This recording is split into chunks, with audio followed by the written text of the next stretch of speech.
crappie, bluegill, shell crackers, pumpkin seeds, and perch are all considered to be panfish. Each individual species has its own unique seasonal movements based on food preferences, habitat, and available spawning areas. To be consistent for any panfish, you must know the nature of the fish you're after. Let's join perch jerkers James Lindner and Matt Straw, dialing in on jumbo perch. Right now, Matt Straw and I are going to look at strategies for big magnum perch, some of our favorites. Right now it's post-spawn and these fish are just dumping out of their spawning areas and they're starting to feed up. We're going to keep this guy for eaters. Ooh. That looks like a better one you got there, or you got a rogue perch. Waldo pepper. Well, they're swimming right around with the same guys, same areas. Out on the flats. Creatures of the flats. Away you go. We're on the school. Oh. There's a nice beautiful fish. Look at the size of that guy right there.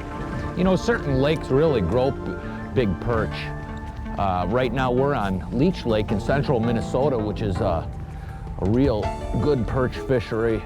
But let's take a look at different bodies of water that tend to grow big perch. Ooh, this guy here is gonna be dinner tonight. In general, big lakes grow big perch. Large bodies of water with expansive flats 10 feet to as deep as 40 feet is prime habitat. Though flats may seem void of cover, perch usually will be concentrated around isolated rocks, patches of grass, or hard to soft bottom transitions. The key to initially find perch is to move fast until you make contact, then slow down and comb the area thoroughly. Perch tend to move in large, loose schools that can be spread over a good-sized area.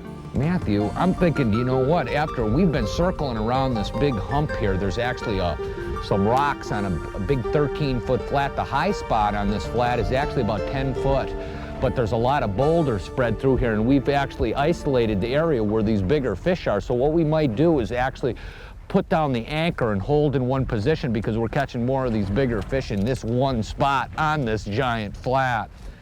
That's a good one there.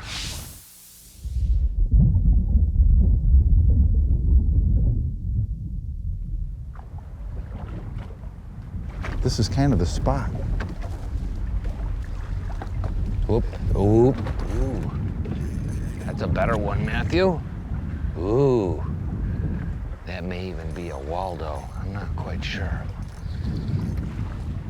Ooh. Yes. Wally. Waldo.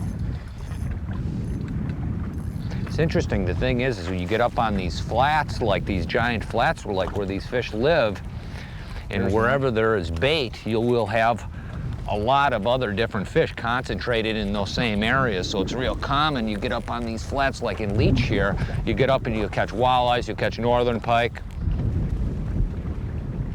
Slow. You get a nibbler. Whoa. That's a big one there. That is a big one. Ooh, now we're talking. All right. Perch. Tell ya, you got to be using meat with these devils. These little guys like meat. They like something. You got to tip the jig with something. In this case, minnows. Crawdad tails, worms, night crawlers were great. But some kind of meat on the hook. A lot of bait in here, Matthew. Look at that. It's what the perch are probably feeding on, a bunch of spot-tailed shiners. What's really sort of interesting, after we moseyed all around this thing, generally when you get into an area where there's big ones, there's other big ones. Look at that. Ooh. And back to back, we got the better sized ones here. They're not everywhere. You get into a little pocket of them and then you'll catch all big ones in one given area. Perch make very defined seasonal movements. In the lake we're fishing today, the perch spawned in spring on 4 to 7 foot grass flats when the water temperature was in the mid-40s. From late spring to summer, the the perch gradually shift out to main lake flats, grazing on shiners, small crayfish, and grass shrimp. As you can see, to stay on perch, you've got to be mobile. Hot perch action. Now we're talking. There you That's go. a little better. I tell you, these perch, like we say, they're creatures of the flats. They like the flats because they like the things that burrow in the flats. They don't only eat minnows. They eat lots of invertebrates, things like nematodes and worms, bloodworms that burrow in the sand, and crustaceans. A lot of things that live out on the flats. For their size, perch are actually a very aggressive predator that will hit a wide variety of baits. For deep water fishing conditions like we're fishing today, small jigs or slip rigs tipped with live minnows, soft shell crayfish, or small night crawlers are hard to beat.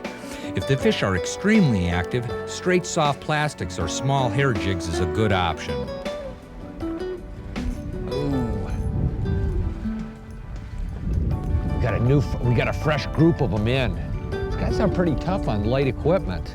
We got a Zebco micro system on with 4-pound test.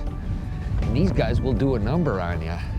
You know, the thing about perch is that you're usually bottom oriented. They don't suspend a whole lot. Every once in a while you'll see them suspended, but most of the time you want to keep your retrieve right on the bottom, right near bottom, within 6 inches of the bottom anyway. So basically all we're doing today is just dragging the jig, barely moving it along. Every once in a while I hop it up for a traction like this maybe. Let it get right back down the bottom. They'll pick it right up off the bottom. Ooh. The thing that's so fun about these perch, they're so plentiful when you get on them.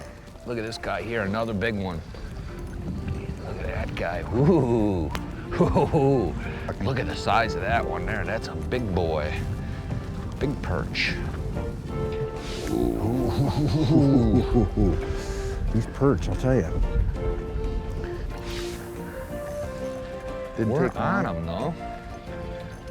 Let's see what this guy is. Yeah. Ooh, that's a big one. Mr. Straw, look at the size of this guy. Look at that, beautiful fish. You know, perch aren't really that hard to find or hard to catch realistically, but you do have to look around, spend some time moving around to find the right fish. Look at that, beautiful fish.